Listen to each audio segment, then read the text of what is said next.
1 Samuel 23. When David was told, "Look, the Philistines are fighting against Keilah, and are looting the threshing floors," he inquired of the Lord, saying, "Shall I go and attack these Philistines?"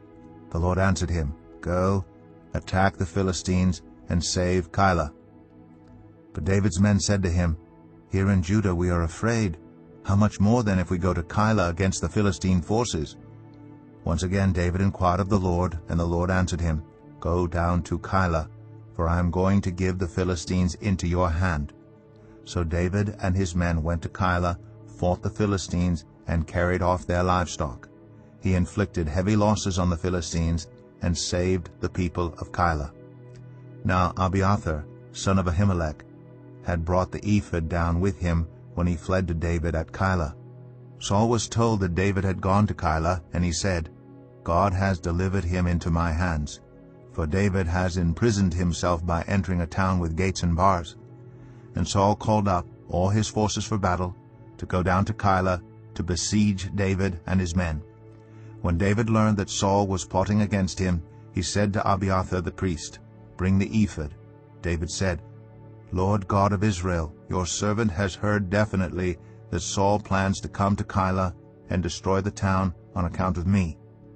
Will the citizens of Keilah surrender me to him? Will Saul come down, as your servant has heard? Lord God of Israel, tell your servant." And the Lord said, "He will." Again David asked, "Will the citizens of Keilah surrender me and my men to Saul?" And the Lord said, "They will." So David and his men, about 600 in number, left Keilah and kept moving from place to place. When Saul was told that David had escaped from Keilah, he did not go there. David stayed in the wilderness strongholds and in the hills of the desert of Ziph. Day after day Saul searched for him, but God did not give David into his hands. While David was at Horesh in the desert of Ziph, he learned that Saul had come out to take his life. And Saul's son Jonathan went to David at Horesh and helped him find strength in God. "Don't be afraid," he said. "My father Saul will not lay a hand on you. You will be king over Israel, and I will be second to you. Even my father Saul knows this." The two of them made a covenant before the Lord. Then Jonathan went home, but David remained at Horesh.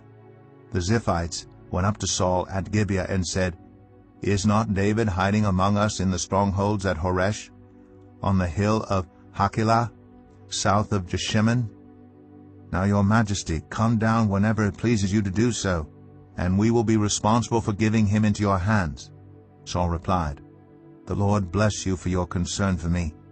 Go and get more information. Find out where David usually goes and who has seen him there. They tell me he is very crafty. Find out about all the hiding places he uses and come back to me with definite information. Then I will go with you. If he is in the area, I will track him down among all the clans of Judah." So they set out and went to Ziph ahead of Saul. Now David and his men were in the desert of Maon, in the Arabah south of Jeshimon. Saul and his men began the search, and when David was told about it, he went down to the rock and stayed in the desert of Maon. When Saul heard this, he went into the desert of Maon in pursuit of David.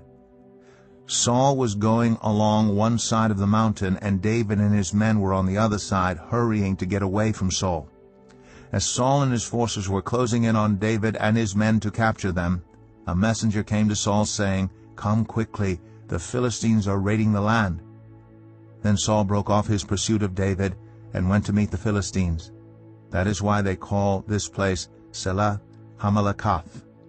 And David went up from there and lived in the strongholds of En-Gedi.